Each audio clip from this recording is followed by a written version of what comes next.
This is the human side of healthcare, where we explore all aspects of today's ever-changing healthcare environment.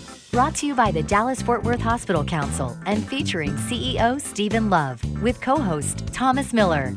Now, let's make healthcare human again. Welcome to the human side of healthcare. We're delighted you're with us today. You know, Thomas, COVID keeps rearing its ugly head here in North Texas, and sometimes people have what we call breakthrough infections. Do you know what those are? Yes, that has actually been in the news quite a bit lately. It's when somebody has been fully vaccinated and yet they get COVID. You know, that's true, and I know several people that's happened to. I guess if there is a silver lining, the people that have been vaccinated that do get infected with COVID generally have a much milder case and don't require, for the most part, hospitalization. And of course, as we've been throwing another log on the fire here lately, if you can wear a mask, that even adds another layer of protection. It really does, Thomas, and I've been thinking about that for people, and I understand people have a right to their own opinion. They don't want to wear a mask. But just remember, 12-year-olds and younger cannot get vaccinated.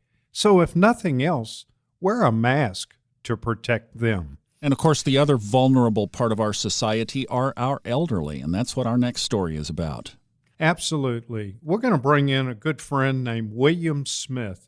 And William called me one night and said, you know, my mother has been fully vaccinated. She's 93 years old, and she just tested positive for COVID, one of the breakthroughs. But it's a happy ending to the story. But William, welcome to the show. Thank you, Steve. I appreciate being on here and sharing our story. Well, you know, we're just going to go right to it. If you'll tell our listeners a little bit about your mother, a little background, and then how things transpired. Yeah, so my mother is 93. She just turned 93, and she lives alone. She has a caretaker and caretakers. And, her health is relatively good. She was one of those skeptical ones that didn't want to get the vaccine 3 months ago, and we strongly recommended it and took her down, and she got the Pfizer. She got the 2 shots, and she had very, very little side effects, sore arm. That was about it. And so we thought everything was great and that she was protected from ever testing positive for COVID. Well, she had some medical issues that she got checked out at the local hospital up in Sherman, and they did a test and determined, and this was shocking, it determined that she was COVID positive. And they immediately put her in the COVID ward, and we were prevented from seeing her or, going in and visiting her. And, fortunately, and the doctors told us that what really saved her is the fact that she got double vaccinated. Had she not been double vaccinated, it would have been a completely different story. So we're very thankful for that. She got tested, and she got tested negative. So we are very thankful that, the outcome is really a good one. We were concerned at the very beginning. You know, that is great news. What a great story. And just out of curiosity, I know at age 93, obviously they wanted to put her in the hospital, but how long was she actually in the acute care setting? She was in there for 4 days. You know, it's remarkable to be 93, test positive for COVID, and only have to be hospitalized 4 days. That Pfizer vaccine must have really helped protect her. I really believe it did. And it was, as I said before, it was confirmed by the medical staff that it would have been a whole different story had she not been vaccinated.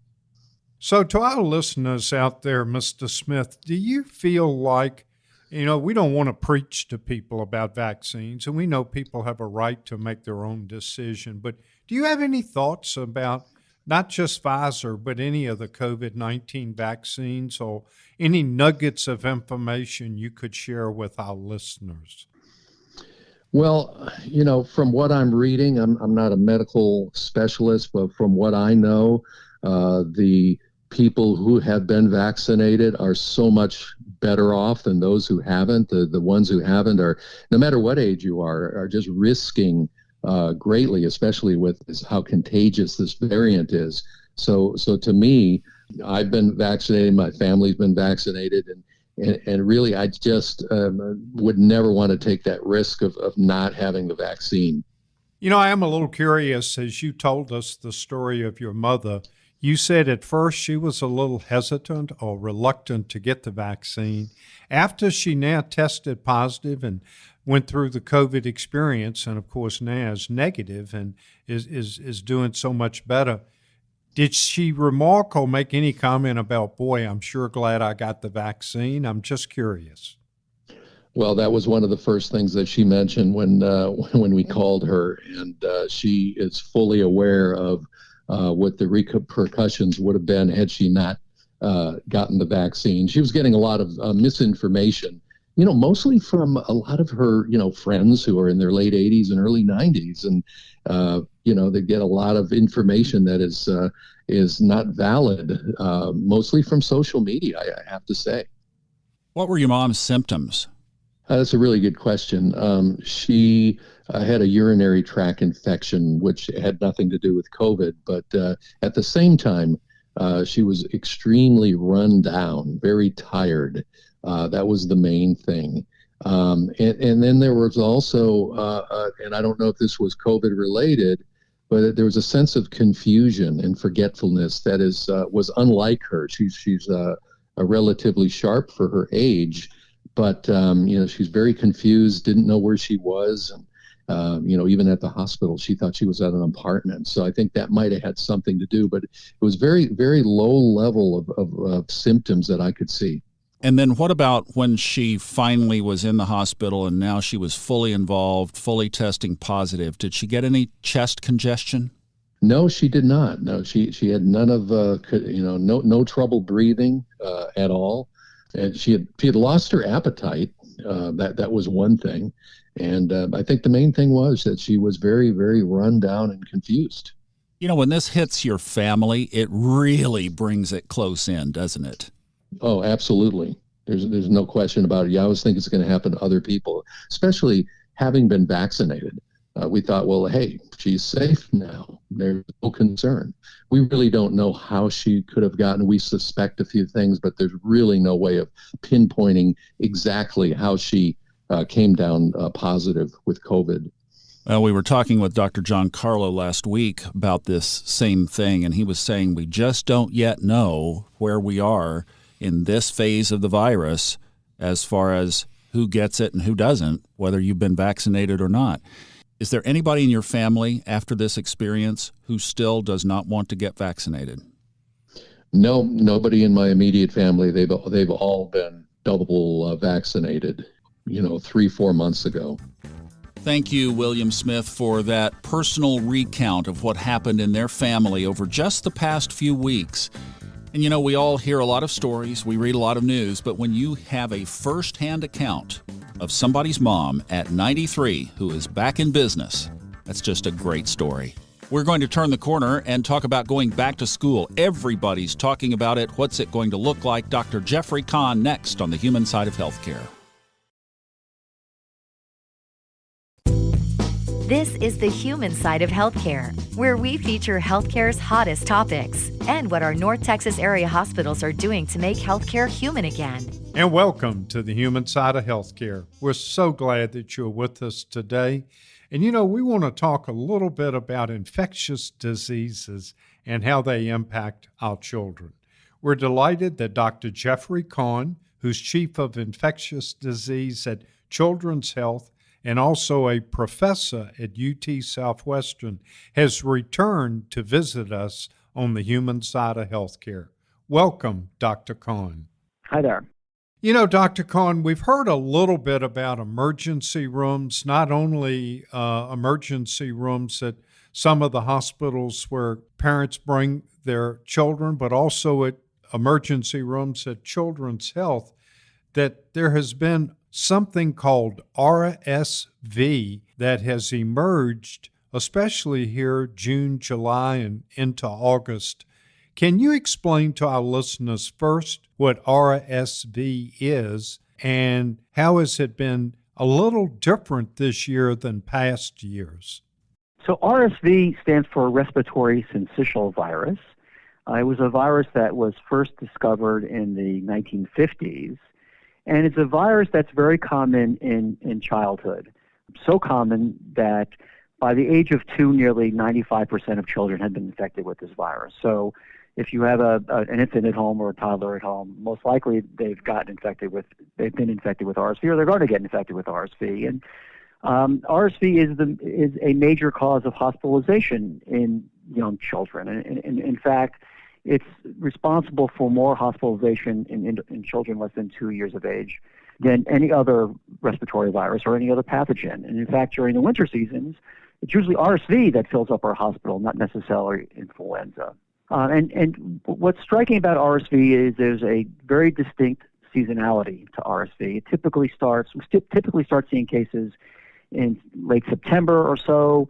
It starts picking up in October, and by November we're in full swing of RSV season, or an RSV epidemic here in North Texas. And the epidemic typically lasts for 3 or 4 months. It starts to wane in February and March, and by April and May, it's gone. And why RSV has the seasonality is really one of the mysteries. And what's been so extraordinary this year, 2 things. Of course, during the winter season, where we were in lockdown for the most part and masking and social distancing, we didn't see any RSV over the winter months. And when I said we didn't see any, that's not exaggeration or hyperbole. It's that there were basically 0 cases of RSV, and this is based on databases available at Children's and Dallas County and CDC. So it seemed like we had missed an entire RSV season. And then as the spring came along, and as we started loosening up our measures to prevent the spread of COVID, we started seeing RSV. And right now we are in the midst of a rather large RSV outbreak. I mean, the outbreak that we're experiencing now is as great as or greater than the outbreaks that we've seen over the last several years. And what's so striking, of course, is that we're seeing it during the summer months. This is extraordinary. It really is. And, I was just thinking as you were answering that, if you normally see it begin in, say, September, and then, it starts getting into full force by November and December, I wonder if that trend's going to happen this year on top of what you're already seeing.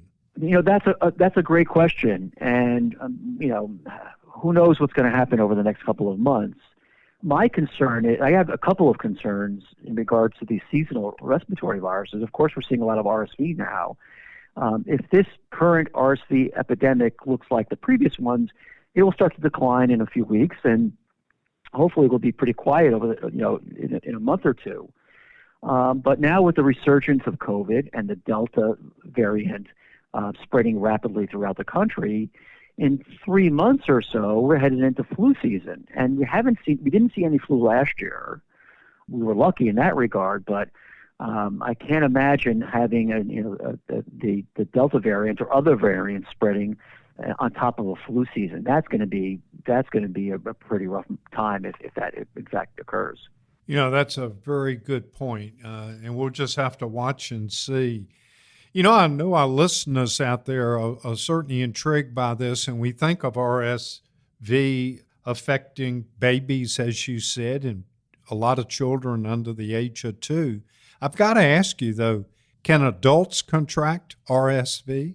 Oh, yes, absolutely. So RSV is a respiratory virus, and it causes respiratory symptoms and inflammation of the airways. And as you mentioned, it's very common in the kids less than 2 years of age. But we also know that RSV occurs in adults, and the elderly are particularly prone to RSV infection. Certainly, adults who are immunocompromised can get quite sick with RSV. So even if you don't have a toddler at home or a grandchild, RSV should be on the minds of many people who are particularly susceptible to this virus. So yes, it can cause disease in adults. You know, when a child comes into your hospital and needs to be treated for RSV, what is generally the treatment protocol used? So strikingly, we really don't have any RSV-specific therapy, and we don't have a vaccine against RSV. We really don't have specific therapy against RSV. In other words, antivirals. We don't have any of those for RSV. So to a very large extent, our approach or our care of children infected with RSV hasn't changed since the 1950s when the virus was discovered. What we have gotten a lot better at is critical care in children. So we're a lot better at managing the airways of these kids, putting these kids on ventilators and getting them through that acute phase of the illness. And I think that's been the driving force that has reduced the mortality due to RSV, at least in this country. But it's really supportive care. We give these children oxygen, and particularly with the younger babies, they're breathing so hard they can't feed. And of course, they're using a lot of energy to breathe, so we have to supplement them not only with fluids but also with nutrition. So these are, sort of basic life support measures that are used, and we just wait for sort of nature to cure the disease. And in some cases, it takes quite some time.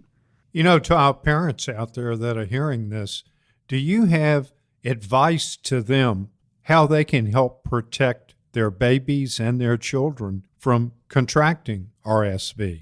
We've learned we've learned many lessons over the last year and a half or so, but one very important lesson that we've learned is that masks and other social measures really, really work. The fact that we went through an entire winter season with no RSV, no flu, is largely because everybody was wearing a mask. And of course, we were social distancing. Those simple measures work, and they work quite well. So my advice to parents who have young children at home who are concerned about RSV, particularly if you have a young child who's got an underlying medical condition, perhaps some lung disease or cardiac disease, is to have them wear a mask, at least for the children over the 2 years of age, to have them wear a mask, and to make sure that when you go out in public, if you're a parent of a young child at home, that you wear a mask, because you can bring home RSV, and your children can get infected by you. So it's very important that the parents of young children continue to practice the types of things that we've basically gotten used to, maybe moving away from now, during the pandemic, and that is wearing a mask, frequent hand washing, social distancing. Those measures really work. What are the symptoms of RSV versus cold and flu? So for RSV in young children, it starts with some congestion and a little bit of a cough. It starts pretty insidiously in the sense that it seems some pretty mild symptoms, but over a period of about 3 to 4 days, it progressively gets worse. And for the young infants, it gets so bad that they're coughing and breathing quite heavily. They cannot feed because of their increased respiratory demand. They run into a lot of problems with dehydration because they can't feed, and of course, they start getting weak and have and the inflammation continues in their lungs. They have a lot of difficulty breathing, and this is what usually prompts parents to bring their child to the emergency room. It's the difficulty in breathing. As I said, this can go on for 3 or 4 days before it gets really bad. And if the child requires hospitalization and supplemental oxygen and fluids, what I often tell parents, it took several days for it to get worse. It's going to take several days to get better.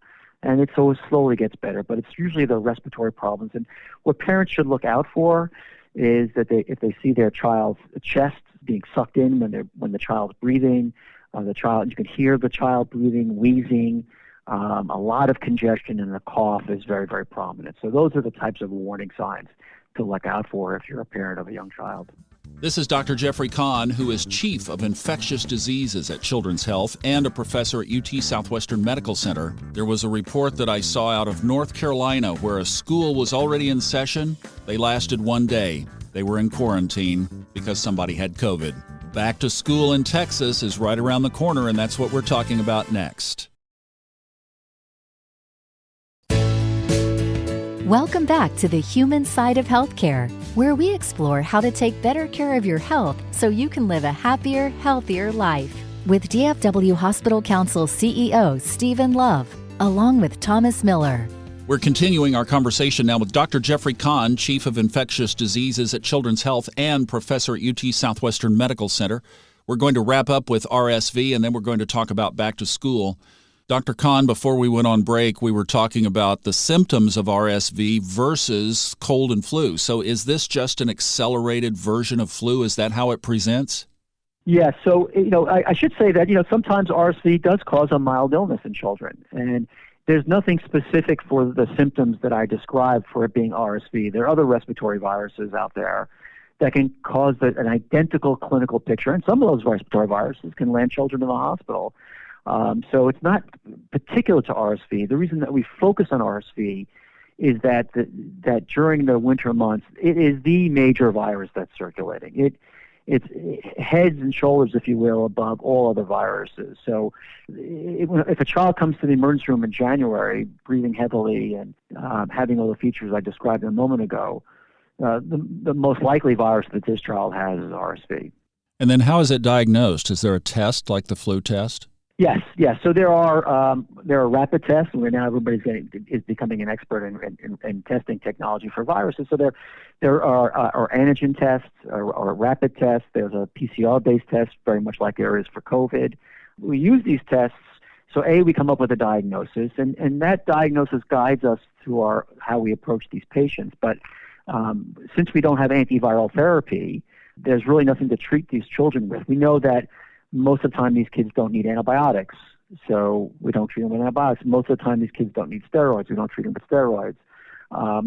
We just focus on the support. But the diagnostic testing is readily available, and in fact, many pediatricians' offices have diagnostic testing, so that's it's quite easy to make the diagnosis.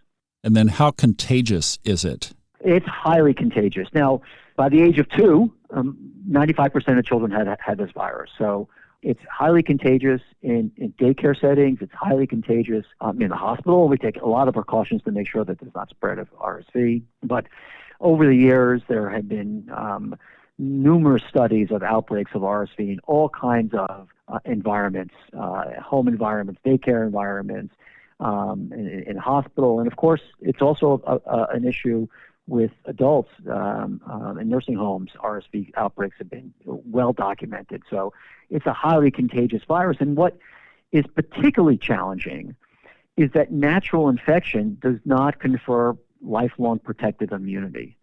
So even in children, if they get RSV at the age of 1, they still may get RSV at the age of 2 or 3. Now, subsequent infections tend to be a lot less severe, much more mild. The virus in itself does not confer lifelong immunity, and infection with the virus itself does not confer lifelong immunity, as opposed to a virus like measles. If you get infected with measles, you tend to be protected for the rest of your life. Not the case with RSV. So the elderly who are getting infected with RSV, in all likelihood, had RSV infection decades ago when they were a small child. That immunity is gone.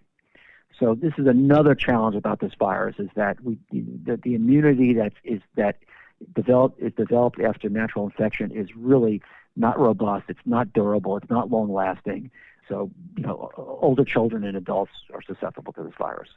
And what advice do you have to parents to help them protect their kids? We've learned many lessons over the last year and a half or so, but one very important lesson that we've learned is that masks and other social measures really, really work. The fact that we went through an entire winter season with no RSV, no flu, is largely because everybody was wearing a mask. And, of course, we were social distancing. Those simple measures work, and they work quite well. So my advice to parents who have young children at home who are concerned about RSV, particularly if you have a young child who's got an underlying medical condition, perhaps some lung disease or cardiac disease, is to have them wear a mask, at least for the children over the 2 years of age, to have them wear a mask, and to make sure that when you go out in public, if you're a parent of a young child at home, that you wear a mask, because you can bring home RSV, and your children get infected by you. So it's very important that that the parents of young children continue to practice the types of things that we've basically gotten used to, maybe moving away from now, during the pandemic, and that is wearing a mask, frequent hand washing, social distancing. Those measures really work.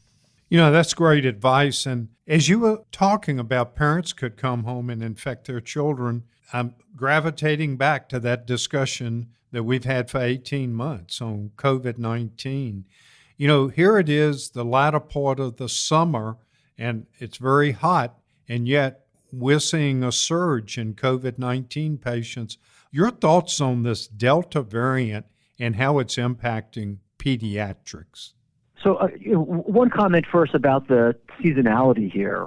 There was a lot of talk early in the pandemic that, well, when the summer comes, things are going to get better because of the hot weather. And of course, that's not true. And now it's not true for COVID, it's not true for RSV and other viruses like parainfluenza virus and adenovirus and so on and so forth. And in fact, here in North Texas, it's so hot that people tend to congregate more inside now than perhaps during the winter months. But this Delta variant is quite concerning. It can spread quite rapidly throughout the population, and this is not an observation that's specific for the United States or Texas. We've seen this in other countries. So it's much more contagious than the previous variants or the ancestral strain. There is some data out there to suggest that it may be more virulent in some circumstances. I think that the data there are a little soft, but nonetheless, there's some signal there that may be true. Fortunately, it seems that the vaccine that we have available, particularly the mRNA vaccines, the Moderna vaccine and Pfizer vaccine, are still protective against disease caused by the Delta variant. What we're seeing now is that vaccinated individuals may acquire the virus and may have asymptomatic infection or very mild infection. But vaccinated individuals, at least as it stands now, tend to be protected from the worst severity of illness. So, I think many people have seen the data that's in the press, and so the vast majority of people who are being hospitalized for COVID, the vast majority of people in the ICU, the vast majority of people who are dying of COVID are unvaccinated individuals. Yeah, you're right. And when we look at the statistics here in North Texas, they mirror exactly what you're saying. I saw a statistic the other day, Dr. Kahn, and it may not be completely accurate, but I think it's in the ballpark. In looking at children aged 12 to 15, which, as you well know, are the newest group that are eligible for some of the vaccines, only about 25 or 30% have been vaccinated. That means we've got quite a few in that age bracket that are not vaccinated. And I understand parents are concerned, and I certainly understand parents want to give this serious thought. But from your perspective as an infectious disease professional, what are your thoughts on vaccinating that age group? So we know that that the vaccines that are available are safe and highly effective, even against the Delta variant and many of the other variants. And as we just discussed, the vast majority of people being hospitalized and getting sick and dying of COVID are unvaccinated. So we have this incredibly powerful tool right now in our toolbox. We have vaccines that can keep people safe. And in fact, the vast majority of these hospitalizations are completely avoidable. So I understand that parents are somewhat hesitant. This is a relatively new vaccine. It was just approved back in December. But we now have a mountain of data based on this vaccine. Hundreds of millions of doses distributed in this country alone. And of course, millions more administered in other countries. So we have this mountain of safety data. So the concerns that these vaccines are harmful, there's certainly some side effects associated, but they tend to be pretty mild compared to severe COVID. We do see children get sick with COVID. We do see children get hospitalized with COVID. We do see children in the ICU with COVID. And these can be preventable. And what was particularly concerning, of course, is that in the next month we head into the school season. And most school systems are going to be in person. And, these are prime environments for the virus to be transmitted. So I fear we may see many, many more pediatric cases over the next several months, not just in the kids who are vaccine eligible but not vaccinated, but also, of course, for the children who are less than 12 years of age. So it's frustrating, I must say, on some levels, that we're not taking advantage of these wonderful vaccines that we have that are safe, effective, and plentiful. It's very easy to find the vaccine. It's not like it was back in January or February, where people are traveling hours and hours to find a place where they could potentially get a vaccine.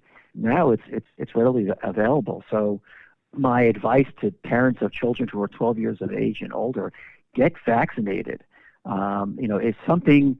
If your child gets COVID and they end up in the hospital and you decided not to vaccinate them, well, you own that decision. And from what I've seen, in the hospital, of course, is these kids can get very, very sick. COVID can be a life-threatening illness in many children, and get them vaccinated. Dr. Jeffrey Kahn, Chief of Infectious Diseases at Children's Health and Professor at UT Southwestern Medical Center. School is getting ready to start, and Steve, we have a problem. We certainly do, Thomas. We want our kids back in school, but I got to tell you, this Delta variant is a game changer. So we've got to help our kids wear masks, physical distance, wash their hands. We need to keep them safe. They're precious commodities, and they represent our future. Dr. Kahn is such a wealth of information, we're going to bring him back for one more segment. That's next on the Human Side of Healthcare. Covering the healthcare topics that matter most to North Texas. This is the Human Side of Healthcare with DFW Hospital Council CEO Stephen Love, along with Thomas Miller. Welcome back to the Human Side of Healthcare. We're continuing our conversation about how do we keep our kids safe when they go back to school in just a few weeks. We're talking with Dr. Jeffrey Kahn, Chief of Infectious Diseases at Children's Health and Professor at UT Southwestern Medical Center. Steve? You mentioned something that I really think the parents that are listening need to hear from a professional like you. Yes, admittedly, we got the vaccines out quickly, and you're right, they were available in December. The processes that were used, they've been time-tested over many years. Isn't that correct? Right. So, people tend to think perhaps that, well, these are mRNA vaccines and they're relatively new. Well, the technology has been worked on for several decades. The first clinical trials with mRNA vaccines were way back in 2008. And in fact, these vaccines were so promising that many of the clinical trials since 2008, up until COVID, of course, was not only using these mRNA technology as a vaccine against viruses or other infectious agents, but as a vaccine against cancer. And some of those studies were actually quite promising.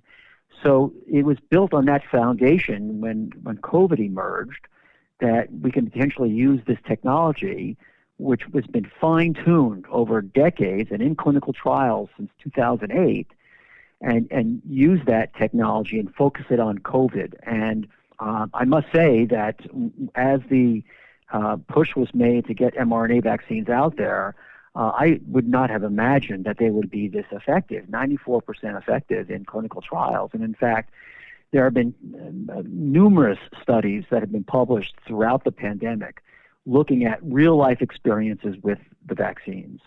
And in every one of those clinical trials, or studies, I should say, because the vaccine was approved, the emergency use authorization was approved by FDA. And every one of those studies, not only from the United States, but from Britain and Israel and others, and other countries, highly, highly effective vaccine in real-world use. So the effectiveness that was shown in the clinical trials was not an anomaly. It panned out that these vaccines are quite effective in clinical practice. So, as I mentioned earlier, we have now experiences with hundreds of millions of doses. And for some people out there who are saying, well, we need a little bit more experience with these vaccines, my question is, well, what number are you waiting for? Is 200 million not enough? What do you need for 250 million? I mean, we're at a point now where we have so much data about this vaccine, and all the data that come out are consistent. So there's nothing to be afraid about with these vaccines. And in fact, I imagine that as we move on, hopefully past this COVID pandemic soon, that this technology is going to be used for a variety of diseases. It's very, very exciting and highly effective. So, keep your eye open for vaccines against using this mRNA technology, perhaps against RSV, because we don't have an RSV vaccine, or HIV, or tuberculosis, or the list goes on and on and on and on. So, this is very exciting technology. People shouldn't be afraid of it. As we look at children that are under the age of 12, currently they can't be vaccinated. As you look in your crystal ball, and you may not have the answer, do you have any thoughts on when you think the FDA may lower the age? I'll make it up, let's say to age 4 or 5. Do you think that's in the next 12 months or sooner? I think it's maybe sooner. When the age was reduced to 12, that was sort of a minor step when you think about it, because most 12-year-olds are about adult size. Once you get below 12, of course, we're dealing with smaller individuals, so that you may have to adjust the dose and how you actually manufacture the doses in smaller aliquots, if you will. So there's that issue. But I think that we're probably the age range will go down maybe to 5 years old, perhaps maybe a little older. I think that may happen in the fall sometime, and I think getting down to age 2 or maybe even younger, maybe 6 months and older, that won't happen until probably 2022 sometime. For these individuals that are children going back to school that are not vaccinated, from a public health perspective, should they wear a mask? The answer to that question is yes. So now we have guidance from the Center for Disease Control, we have guidance from American Academy of Pediatrics, and it's all focused on the emergence of this Delta variant.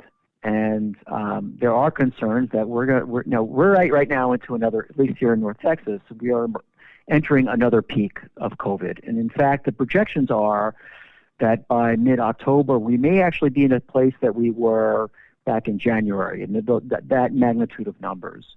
And we know how to stop this virus, and that is wearing a mask. It's a low-tech solution that really works quite well. We've proven it for other viruses. We've proven it with COVID. There's a lot of talk out there about masks not working. Well, I have a lot of colleagues who've been taking care of kids with COVID for the last 15, 16 months, and none of my colleagues in my division have gotten COVID.